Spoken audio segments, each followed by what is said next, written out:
예, 우리 말씀 같이 봅니다. 신약 성경 고린도전서 4장 우리 1절로 5절까지.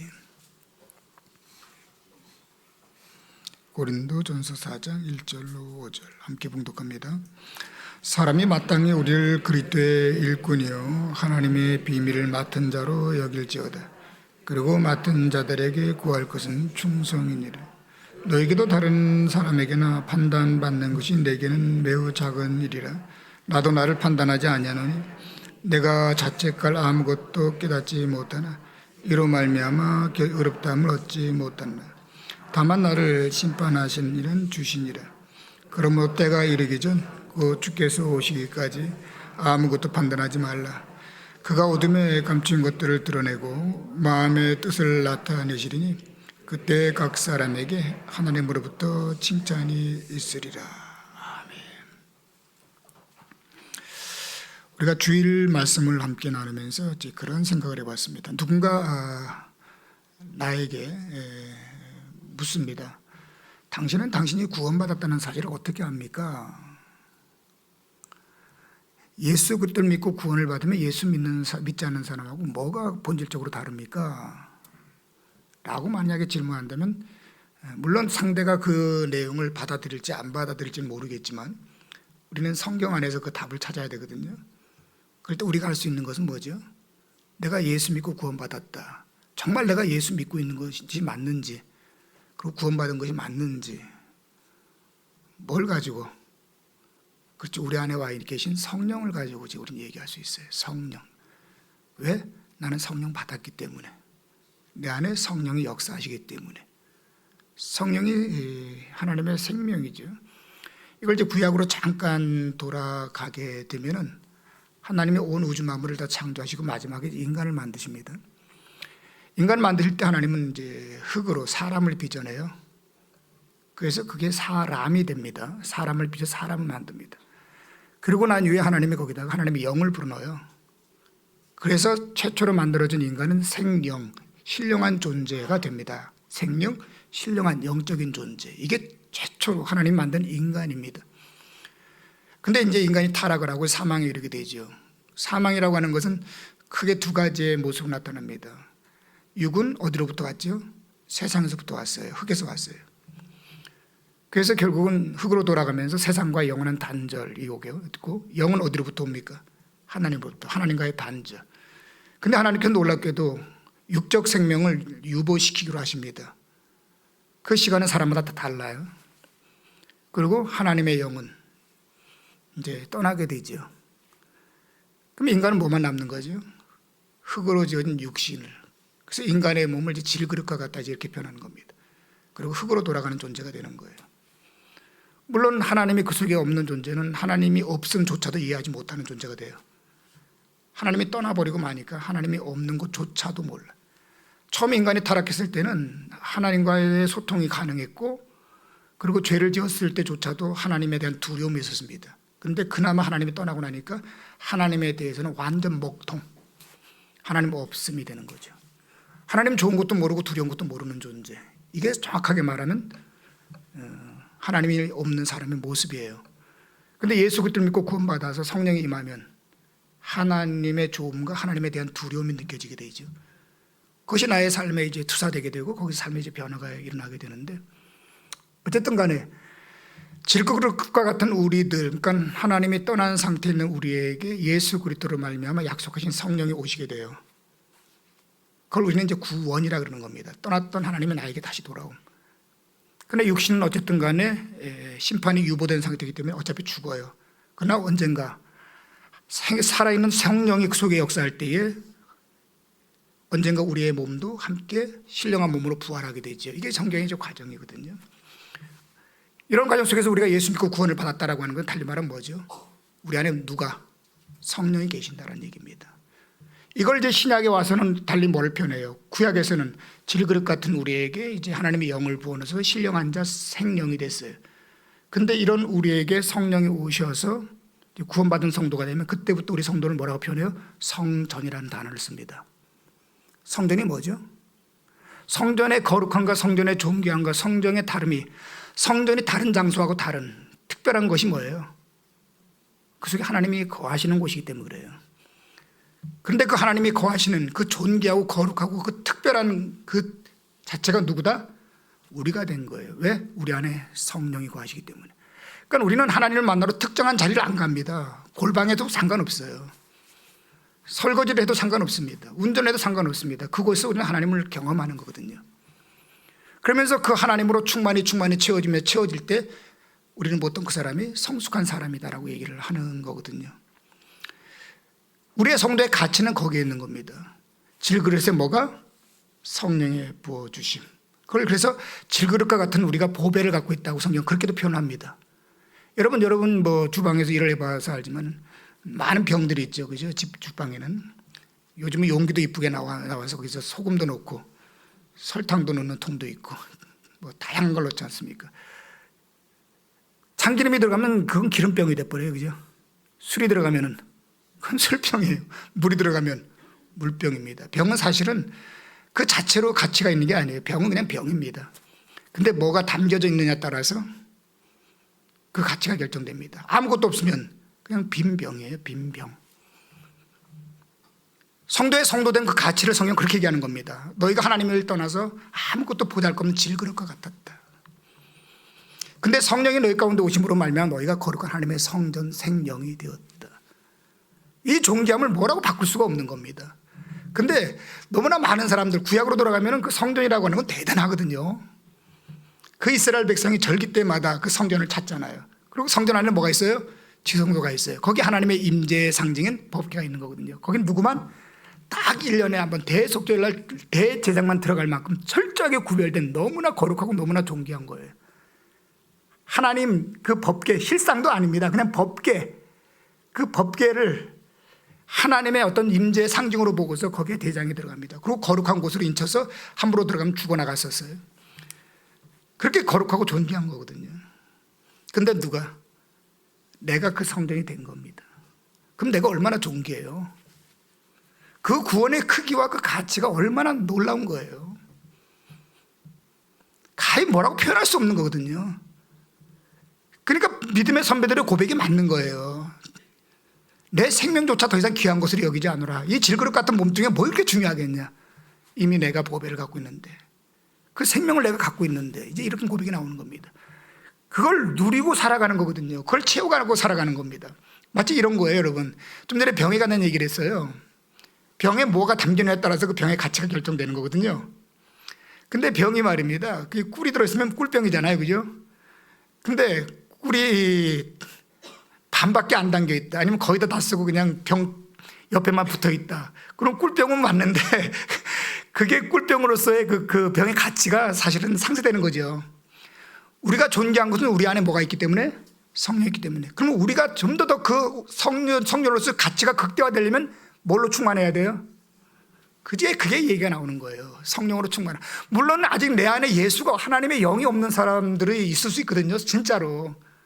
그리고 그냥 종교적 생활을 하는 분들이 있어요. 정말 이거는 힘든 거거든요. 그러니까 예수 믿는 게 너무 어렵죠. 왜 즐거운지, 왜 봉사하는지, 왜 소망을 갖는지, 왜 구제해야 되는지, 왜 전도해야 되는지, 왜 하나님 뜻대로 살아야 되는지, 살아가는 삶의 과정도 힘들어 죽겠는데 자꾸 왜 이런 걸 요구하는지 그런 내막을 모르죠. 그러나 성령이 그 안에 거하시는 분들은요, 그게 즐거움으로 다가오거든요. 물론 육신의 소욕이 그걸 거부할 수 있지만 결국은 누가? 성령이 그 속에서 이겨가는 거거든요. 시간 문제에 결국 이겨요, 성령이요. 그런데 채워가는 거거든요. 여기에 성도의 정성이 있고 가치가 있고 가야 될 뭐가 있어요? 비전이 다 있는 거죠. 그리고 그 충만함이 이제 채워지면 어느 시점에서 뭐가 돼요? 하나님이 그 속에 거하는 하나님의 성전으로서의 그 우리 성도가 이제 하나님의 사역에 동참하는 일꾼이 되는 거거든요. 사역의 자리까지 가게 되는 겁니다. 많은 분들이 이제 내일 주일 설교에도 그런 내용이 나오는데 많은 분들이 하나님의 일, 사명 굉장히 부담스러워해요. 마치 뭐처럼 부담스러워하는 줄 아세요, 여러분? 예수 믿지 않는 사람은 너 예수 믿어 하는 것처럼 부담스러워요. 예수 믿지 않는 사람에게 예수 믿어 얼마나 부담스러워요, 그죠? 그리고 예수 믿고 나니까 믿은 게 잘한 거예요, 못한 거예요? 너무 좋죠. 이제 내 마음속에 어떤 마음이 생겨요? 이제 예수 잘 믿고 싶은 마음이 생기죠. 당연한 얘기예요, 그거는요. 왜? 만나봤으니까. 그럼에도 불구하고 뭘 두려워할까요? 하나님의 그 부름에 하나님과 더불어 동력자가 된다는 것에 대해 굉장히 두려움을 갖고 있어요. 그 이유는 뭐죠? 거기에 성숙함이 없기 때문에 이유도 돼요. 하나님이 더 충만하면 자연스럽게 나타날 텐데 그럼에도 불구하고 그것이 다 될 때까지는 기다려야 된다. 아니요, 그렇지 않습니다. 뭔가 이제 또 결단이 필요하거든요. 이제 자원하는 마음이 필요합니다. 그러면서 믿음의 지경을 처음 여러분 예수 믿을 때 내가 믿고 나온 게 아니라 믿기로 작정하고 나오면서 믿음으로 들어온 것처럼 이제 어느 시점이 되면 내가 하나님의 그 고급한 하나님의 동역자로서 내 사역에 참여해야 되겠구나라는 결단이 요구돼요. 그 믿음의 선택 속에서 우리의 지경이 넓혀져 가는 거거든요. 하나님은 그 다음에 우리에게 부르는 게 바로 그겁니다. 이제 너도 그 빚진 마음을 가지고 하나님의 일꾼으로서의 부름에 응할 것을. 근데 그 또한 뭐죠? 그 또한 은혜예요, 여러분. 제 개인적인 고백이지만 저는 하나님의 목사로서 부름받아서 평생을 목회할 수 있었다라고 하는 것, 그리고 이제 언젠가 또 은퇴하겠죠. 은퇴한 이후에도 저는 하나님은 저에게 주신 사역은 절대 버리고 싶은 마음이 없어요. 물론 세상에 거부할지도 모르죠. 늙어서 주책맞게 무슨 일을 더 하느냐고. 근데 허락되는 난 마지막까지 하나님이 일하고 싶은 마음이 있습니다. 돈이 되기 때문에. 아니요, 그렇지는 않아요. 거기서 주는 즐거움과 행복, 그리고 그때마다 절망과 좌절이 따라오고 절망과 좌절 이후에 찾아오는 위로가 크기 때문에 그래요. 그래서 하나님의 진정한 사역을 맛본 사람들은 마치 예수 믿고 구원을 경험한 사람이 구원을 거부할 수 없는 것처럼 예수 믿고서 그 사역에 동참한 사람들의 그 사역의 즐거움, 종종 그런 얘기하죠. 왜 예수 믿고 당신 일하지 않습니까? 라고 얘기할 때에 일한 사람들은 왜 너무나 그 기쁨을 알지만 그걸 참여하지 못한 사람은 그걸 몰라요. 중요한 거는 말입니다. 이제 이 성령으로 말미암아 오늘까지 내가 자라왔어요. 그리고 성령의 충만을 입고 왔습니다. 여러분들에게도 권합니다. 하나님 계시잖아요, 그죠? 그럼 하나님의 사역에 참여하는 결단을 가지세요. 제발 인색하지 말아요. 그러면 내가 먹고 사는 일에 지장이 있습니다. 내가 세상 즐거움을 다 놓치지 않습니까? 그렇지 않아요, 여러분. 더 고급한 즐거움이 있고 그 가운데 주시는 하나님이 특별한, 이전엔 내가 다 수고해서 먹고 살았는데 이상하다, 삶의 원리가 달라진다, 분명히 내가 한 것보다 더 많은 걸 얻게 되는, 그게 하나님이 이스라엘 백성 광야에서 보여주는 은혜예요. 너희가 수고해서 먹는 거 아니야. 내가 줘야 누리는 거야. 그러려면 너와 나와의 관계가 중요하고 그 관계를 위해서 믿음의 순종과 결단이 중요한 거야. 우리가 인생을 살면서 말이면 사업뿐만이 아닙니다. 내 영혼도 마찬가지고 내 가정도 마찬가지예요. 내가 키우려고 애쓴다고 우리 애들이 다 키워져요? 그렇지 않아요, 여러분. 내가 자원하는 마음으로 하나님께 헌신하는데 누가 역사하시는 거예요? 하나님이 역사하는 거예요. 그러고 나면 나중에 고백이 뭡니까? 이건 내가 했고 저건 내가 했고, 그게 아니라 모든 게 다 아버지의 은혜였습니다는 고백을 자연스럽게 하게 되는 거거든요. 그래서 믿음의 사람들이 그런 고백을 하는 거예요. 내 사업 하나님 은혜였습니다. 내가 한 게 뭐 있습니까? 오늘 나의 나된 거 다 아버지의 은혜였습니다. 저는 그저 주님 좋아서 주님 따라간 것밖에 없는데 왜 나의 삶을 이렇게 부유하게 하십니까? 아버지의 은혜입니다. 이런 고백이 나오는 거거든요. 아멘. 다시 한번 믿음의 선택을 하세요. 모든 사람에게 요구하는 거 아닙니다. 그 속에 하나님이 없는 분들에게 하나님 일하라고 얘기하는 거 아니에요. 이미 하나님이 내 안에 들어와 계시잖아요. 그리고 훈련도 받았고, 그리고 이 새벽에 나와서 같이 기도할 수 있는 자리까지 오셨다. 이제 여러분 충분히 세상 나가서 돈 버는 일 많이 하셨잖아요, 그죠? 열심히 한평생, 그죠? 물론 여기 젊은 분들은 제외고 더 버세요. 그리고 이제 연세 드신 분들 이제 놀 만큼 놀아보셨잖아요. 아직도 무슨 놀 일이 그렇게 많습니까? 근데 안 해본 게 하나 있잖아요. 마음껏 하나님 일 안 해봤잖아요, 지금까지. 정말 원 없이 하나님 일 안 해봤잖아요. 남의 일 하는 거 참견이나 해봤지 언제 내가 진짜 하나님 일 해본 적 있습니까? 피곤할 만큼, 고단할 만큼, 잠 못 잘 만큼 하나님 일 해본 적 없잖아요. 그렇게 좋은 하나님을 위해서 내가 마음껏 희생해 본 적도 없잖아요. 그게 결단하는 겁니다. 하나님, 너무 하나님 좋습니다. 그렇다면 내가 지금까지 못한 하나님의 일, 잘은 못하지만 저도 거기에 참여하게 도와주옵소서. 이 결단 있길 축원합니다. 하셔야 돼요, 여러분. 하셔야 됩니다. 벌어도 안 쌓여지는 게 인생이고요, 놀아도 만족함이 없는 게 세상입니다. 그런데 하나님의 일은요, 그리고 그 속에서 하나님 주신 즐거움은요, 세상에 줄 수 없는 것들을 누리게 됩니다. 우리 하나님 되게 재밌거든요. 그 하나님과 동행하는 삶이 참으로 즐거웁니다. 그렇다고 해서 뭐 휴가도 가지 말고 뭐 가족 만나서 회식도 하지, 그런 의미가 아니에요. 우리는 너무나 한쪽에 치우쳤잖아요. 돈 버는 일에 치우쳤고 지금까지 살면서 노는 일에 세상에 어떤 즐거움이 너무나 많이 몰려 있었잖아요.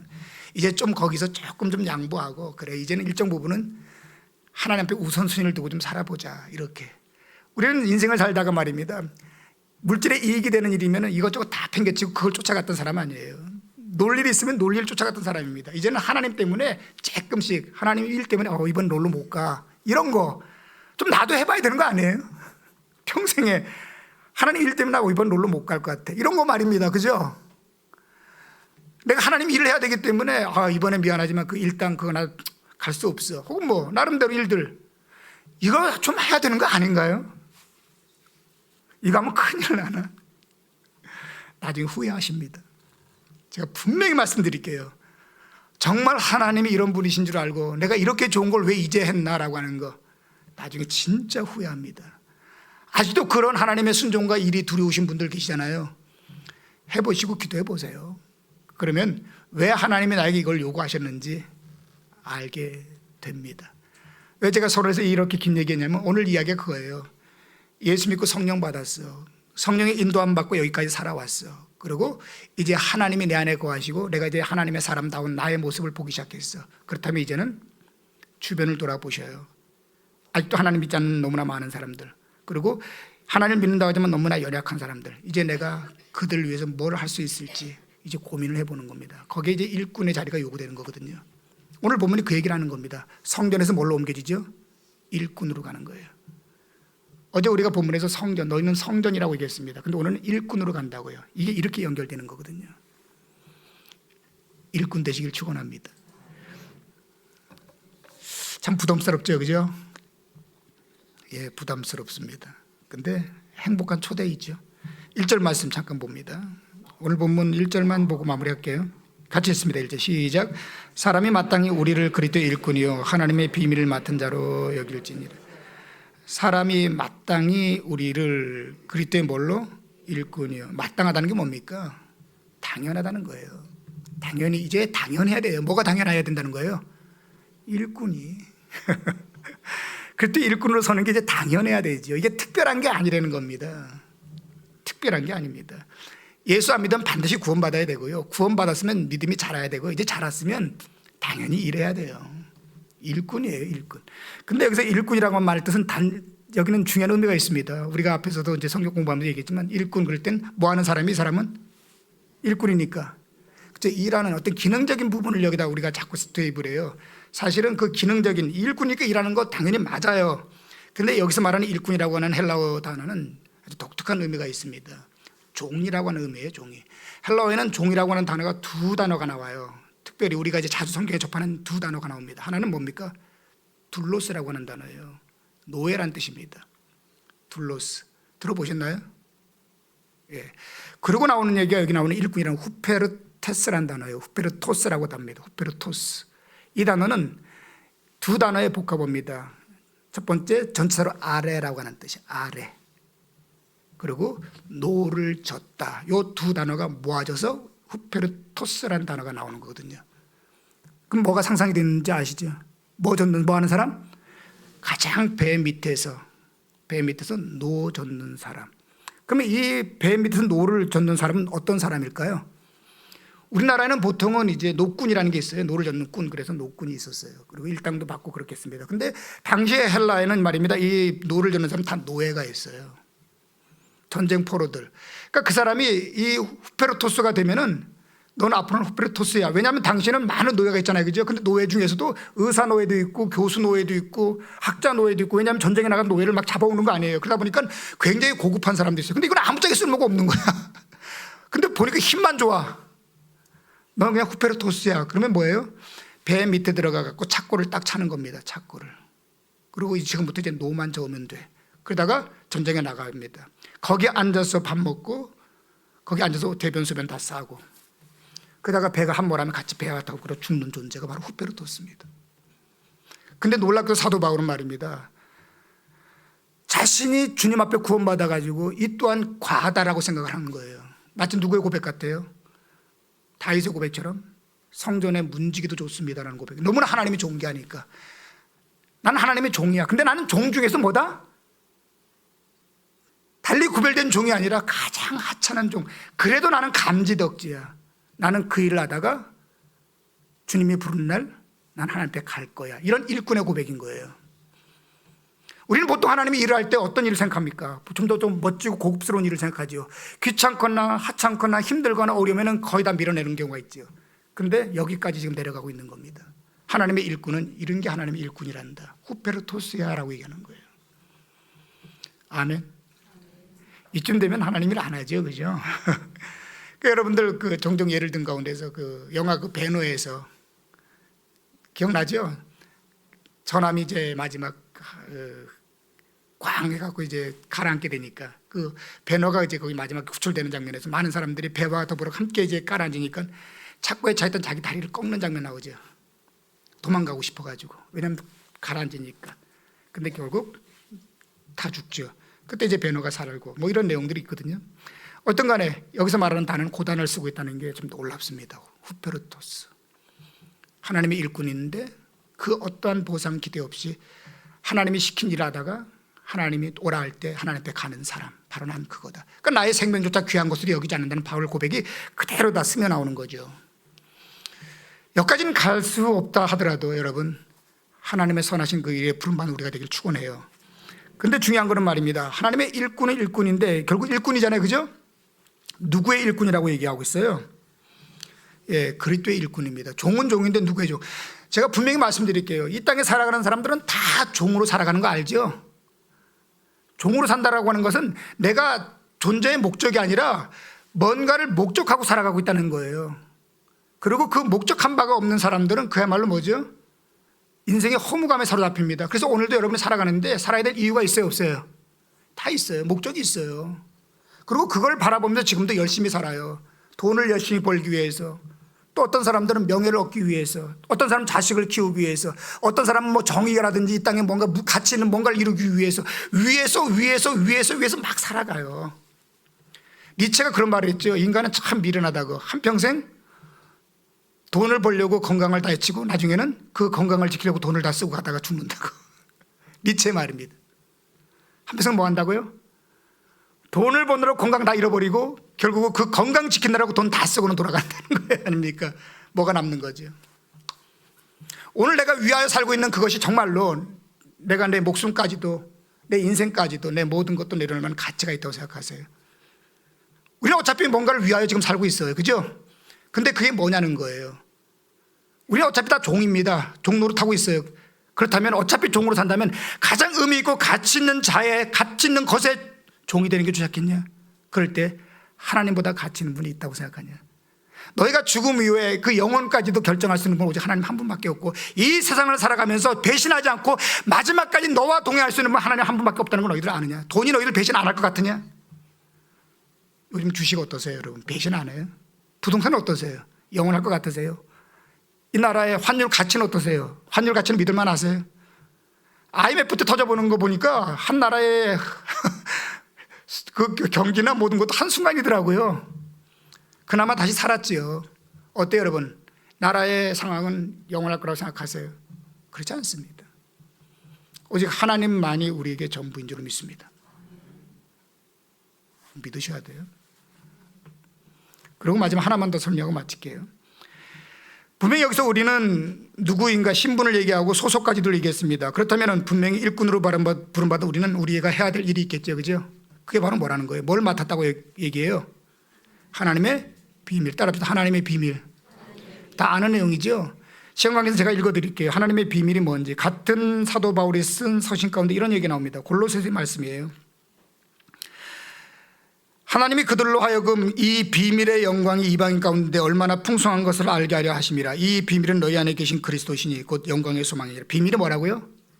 그렇지, 예수 그리스도다. 달리 말하면 뭡니까? 넌 일꾼이야. 근데 내가 너에게 뭘 맡긴 줄 알아? 예수 그리스도를 맡겼어. 이게 무슨 말일까요? 김동훈 목사에게 예수님을 맡겼대요.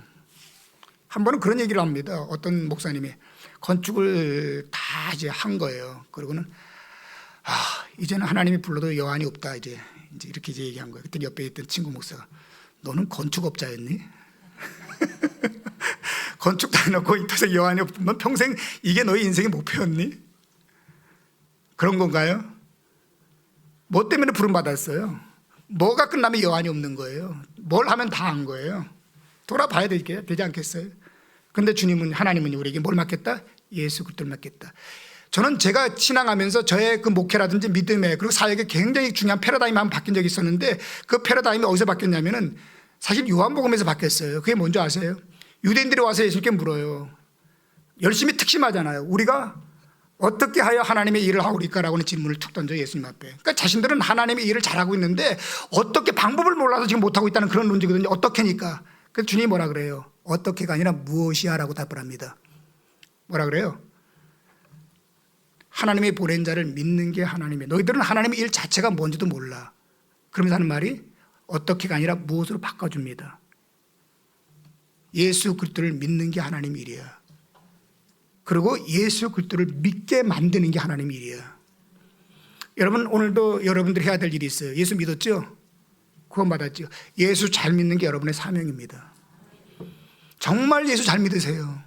정말 잘 믿으세요. 그리고 예수 잘 믿고 계셔요? 뭐 좀 못 믿더라도 상관없어요. 분명히 믿고 계시죠? 여러분 아이들, 여러분 자녀들 구원시켜내세요. 근데 여러분 의지 가지고 안 돼요. 그러나 믿어야 되는 믿음의 본은 보이셔야 돼요. 여러분의 부모 형제들 예수 믿으셔야 됩니다. 우리 주변에 있는 영혼들 예수 믿으셔야 됩니다. 주님이 그 일을 오셨고 그 일을 우리에게 맡긴 거예요. 이거는 먹고 사는 것하고는 비교가 안 될 만큼 중요한 일입니다. 예수 믿어야 되고요. 예수 뭐 해야 된다? 믿게 하세요. 이 비밀을 맡았다고요. 아멘. 오늘 여기까지만 하십시다. 기도합니다. 하나님 아버지 감사합니다.